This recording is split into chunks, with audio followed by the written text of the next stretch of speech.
May have gotten what I wanted, but it was an evening filled with resentment on his part. Obviously, you just want to have an hour or two to yourself at the gym, and I wouldn't give that to him. What's up, guys? It's your girl Rivah, and I'm back again with another video. This woman decided to expose all the manipulation tactics that she has used and that other women use in relationships, and I couldn't believe it. Okay? I could not believe it. I saw a literal snippet of this video when I was scrolling through the wonderful world of TikTok. I said, let me bring this here, react to it genuinely in front of you guys. We'll watch it together, and I'll give you guys my opinion. People with anxious attachment styles can often act in ways that seem manipulative. If you're like me, you heard the word manipulative and got scared because you've always equated that with being a bad person.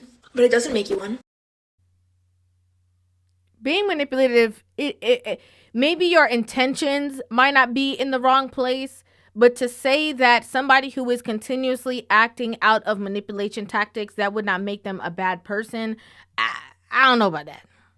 This type of behavior stems from fear of abandonment and unmet emotional needs. The first way this can happen is seeking reassurance through covert means. Instead of directly communicating their needs, an anxiously attached person might use subtle strategies like guilt or excessive people-pleasing to gain that reassurance. For example, just to get a partner to chase them. I used to start fights with my ex-boyfriend over things that I didn't actually care about. I knew that he would give me attention for it. It's honestly insane to me now, looking back. He always loved going to the gym at a certain time, so I said, could you go earlier today so we can spend more time together? He wasn't an anxiously attached person. He just saw it normally as, I'm just gonna hang out later, it's okay. Because I was an anxiously attached person, I immediately saw that as, he hates me, he doesn't want to spend time with me. What if there's another girl there that goes at the same time and that's why he has to go? So I said, oh, girl that goes every time at this time, right? Making a joke that wasn't really a joke. Some of you guys know what I mean. I gotta stop this right here for a second. There's a couple of things that she's already jumped right into, but I do have to, definitely talk about this particular situation in which she purposely created some kind of dramatic scenario just to forcefully manipulate him to actually, choose time with her, ruining his day. This man is going about his business, prioritizing his health. Maybe he's trying to get himself in a good mind state for the rest of the day. She purposely wanted to invade that time with him so that he can, put all of his attention into her. And she used the manipulation tactic that she made up in her mind just so he would forcibly be able to do so. That's, it's crazy, but it's also something that I know for a fact a lot of men have endured on a daily basis. And what I'm getting from this situation is because she was the person who was in the wrong, she's also exposing these tactics to other women, which is a great thing. However, just because you have a reasoning behind you doing horrible, disrespectful, or distasteful things does not mean that it's okay. Just because you have a root reason of you genuinely didn't want to be alone or you are anxiously attached does not mean that we are going to give you a pass for the manipulation and the madness that you put these men through. Okay? I can't even think straight because this stuff is foolishness. Obviously, this started an argument. When he was on the way to the gym, he drove back home, said come over. May have gotten what I wanted, but it was an evening filled with resentment on his part. Obviously, you just want to have an hour or two to yourself at the gym, and I wouldn't give that to him. I was putting my need to be reassured over his need to do something for himself. I should have been straight up and told him, hey, whenever you push off us hanging out, it makes me feel like you don't care about me as much or you don't prioritize me as much as the other things in your life. He could have then easily told me, no, that's not the case. I love you so much. I just need time for myself. I love that she's exposing this. I do. Okay.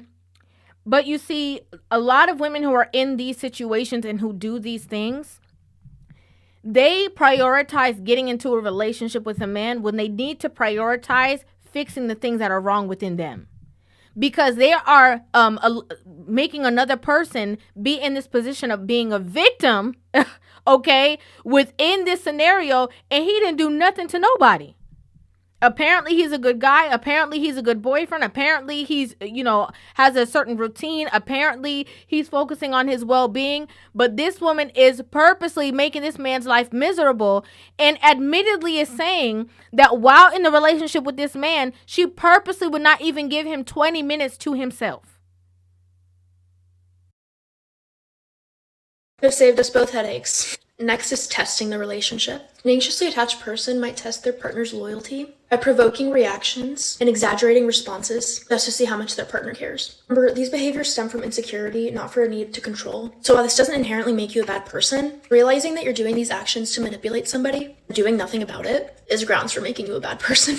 A lot of these women know exactly what they're doing. A lot of these things are not hidden. A lot of these things that women do are not hidden in, oh, I wasn't aware that I was doing that. A lot of these women genuinely know exactly what they're doing, and they have no problem doing these things and not, trying to change their behavior because they keep getting the result that they want. Inevitably, your partner's going to fail these tests because nobody's perfect, and all it's going to do is give you more stuff to overthink about without any grounds, because it never even mattered in the first place, because you made it up. Fear of expressing direct needs. Many anxiously attached people feel they'll be shamed.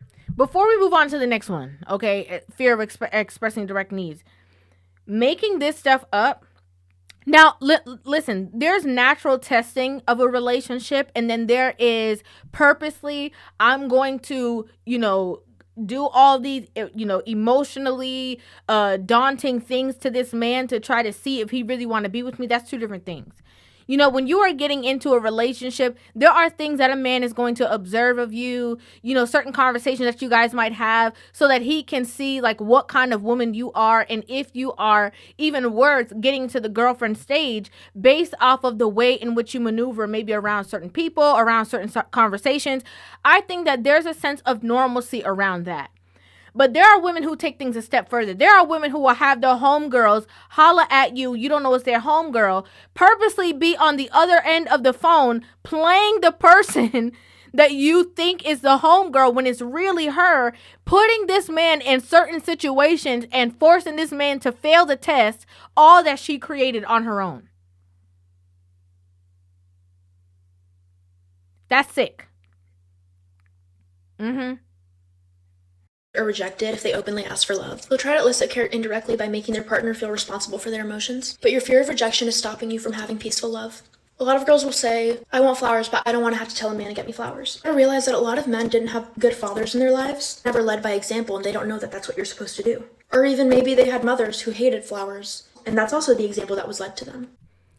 But I was with her until she started talking about, the men that didn't have good fathers around and that didn't have good mothers around. Flowers don't mean anything. I hate to break it to a lot of these women. Flowers don't mean nothing. You can have the most horrible guy get you flowers on a weekly basis, and because he gets you flowers, that makes him a good guy. That's foolishness. Okay, I'm going to keep it real with you. Flowers don't mean nothing. It don't mean anything. If you're a person who likes flowers, you communicate that you like flowers if you want to receive flowers.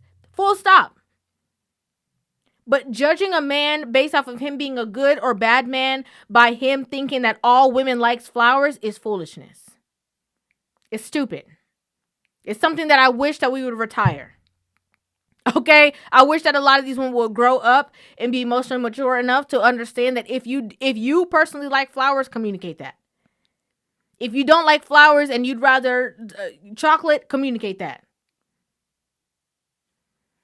In situations like these, you have to take your ego out of it. Tell your partner what you want. The first couple of times, it may not seem real. You feel like, oh, I wish I didn't have to tell him to do this. 6 months from now, whenever he's getting you flowers periodically, you're going to forget you ever asked in the first place. It's either that or resent him until you guys ultimately break up. And if you ask him to do something and he doesn't do it, then... A wise person once said to me, you're not willing to leave over this, don't bring it up a bunch of times. Because all you're doing... I don't agree with the idea that if he doesn't do it, then that means that you should break up with him either. I don't. I think that people need to have in-depth conversations. And a lot of people spend so much time, a lot of women, I can't say people, a lot of women spend so much time, thinking of all the intricate things within a relationship that really don't, the minuscule things that don't really matter, the small, intricate little details that don't matter, instead of focusing on the relationship as a whole. Is this man a good man to you? Yes. Is he honest with you? Yes. Are you happy with him? Yes. Is he always there for you to support you? Yes, he is. So all these other little details are foolishness that's going to leave you by yourself. Okay? A lot of the things that women put on the table that they want out of a relationship, you're actually describing your homegirl. Maybe you need to call your homegirl. Okay? Because the two of y'all going to be single together.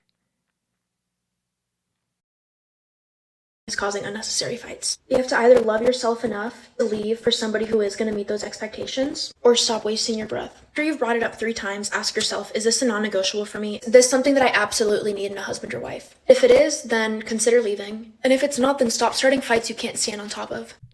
I agree with that, but also we need to have a consensus as women that a lot of the time, based off of movies, based off of Lifetime movie, Disney Channel movies, all these kind of, romantic comedies and stuff like that, the idea of what a good relationship is has been scaled to men purchasing more stuff from the store and consumerism. Like, okay, what your man can obtain for you does not make him a good man. I just got to be honest. Watching romantic comedies and comparing your man in a relationship to these men on romantic comedies, and then being mad that he's not acting like Matthew McConaughey or whoever else is in these movies is foolishness. Okay, that is unrealistic expectations, and a lot of times these women in relationships look at those things and say he is a good or bad man based off of these things, and are not realizing that that is not reality. That is a movie where things are exaggerated to evoke emotion out of you for entertainment. Before any relationship, you have to love yourself enough to be able to walk away. If not, it's just going to become a toxic situation. Hypervigilance. Anxious attachments are sensitive to changes in their partner's behavior, leading them to interpret small actions as rejection. Well, I put way too much. Life hack, get a Q-tip. I'm not too mad about it. Back to the point. They might preemptively act out, thinking that they're saving their feelings. For example, lashing out about a text that's taken out of context without allowing your partner to explain themselves. If you come across a situation like this, stop yourself before you lash out and think, is this worth throwing away the relationship over even if I'm wrong? Because you never know which bad fight could end something. I love that she put that out there. You never know which bad fight can ruin your relationship. That's so true, because a lot of these women be playing with fire. When they get burned, they don't know how to act. They lose their mind. Okay, they're not emotionally stable after. They crash out on the internet. They be the same ones up on the same platform, TikTok, sitting here crying. 100% true. Y'all be out here playing these games, playing with these people's son and his emotions for no reason. And when he puts a stop to it, then you're angry. Then you're mad that he actually stood up for himself and not being a victim of your foolishness and your manipulation tactics. A little bit more blush because I don't like the way it looks. If your nervous system is suddenly telling you that something's wrong, think to yourself, am I being irrational right now? Your partner walks through the door and seems upset. Think about what situation they might have just encountered. Imagine coming home from a long day at work. You're very obviously upset. And instead of having a space to decompress, you walk in being bombarded with questions like, are you mad at me? Did I do something? The person might not have done anything wrong. You're still going to be annoyed because you just had an awful day. We're all human and we all do things that we regret. It's up to you to fix these behaviors. I think it's very important, something that she said is that a lot of women get into relationships with men and they forget that men are also human beings. Genuinely. They completely forget. They forget that this is a human being with his own feelings, his own emotions, his own trials and tribulations. A lot of women believe that men are made of stone. And it's inaccurate. They will sit here and be mad at a man who had a horrible day at work and walks through the door because he didn't greet her the same way that he normally greets her. How about you put on your understanding cap and say, hey, what's going on with you? You okay? You had a good day? What happened today? You seem a little off. I just want to be here for you. And sometimes you don't even have to ask no questions. Sometimes if you see your partner is off, you do not have to be reactive. A lot of women do this. They see that their man is in a bad mood. They get in a bad mood too. So now we both in a bad mood. Like, something is wrong with you. How about you take a step back and sometimes you just act in doing the right things. All right, you know what? I know I'm supposed to, figure out what we're going to eat. Let me try to get something that I know is going to be comforting for him. Let me set the stage for him to be comfortable enough to communicate with me about everything that he has going on. Let me create that space. And again, instead of me being reactive and giving him an attitude and starting a problem for no reason, because he did nothing wrong and nothing happened yet. What's interesting is that a lot of women are the complete opposite, right? They'll have a horrible day, lash out on you, and then expect you to just take it because you should have known that she had a bad day. But they don't create that same grace for their man in the relationship, again, because men are not human beings and don't have emotions. I love the way that she ended this by saying, all of these things that I put out there, I exposed these horrible tactics that women use. I expose the nature of emotionally immature women. I'm putting it out there. I'm saying this, but I'm also letting you know that it's up to you to change that. It's your responsibility to do the work. You are responsible for that. You are responsible for taking these things up in hand that you know that you do and not overriding it and continue to do it just because it's fulfilling something in you. It's not the right thing to do. You are the creation of the toxic environment in the relationship. And then when the relationship gets even more toxic, you play the victim. It's not okay. And a lot of men, again, become victims in this situation because of trying to see the relationship through, because of trying to be the nice guy, because of trying to be understanding in these situations, because of, this woman also has all these other good traits and I'm trying to see past that. So would you rather create a space where men are now getting into relationships and at the first, sign of you doing something wrong, they leave you where they met you at? If you don't want that, then you have to be willing and open to do the work. You have to. Otherwise, you're going to always be single and always miserable. And you're going to end up being a bitter woman who comes on the internet talking about all men are trash when it's really you. Okay? All men are the problem. You're the problem. That's going to be your reality. You and your homegirls talking about how y'all so happy that y'all don't have no man, doing nothing for you on Valentine's Day, but y'all are really miserable. I'd like to know what you guys think about this in the comment section down below. I'd love to hear your thoughts on this entire situation. Make sure you guys hit that subscribe button and give this video a thumbs up. And I will see you guys in the next one. Love you.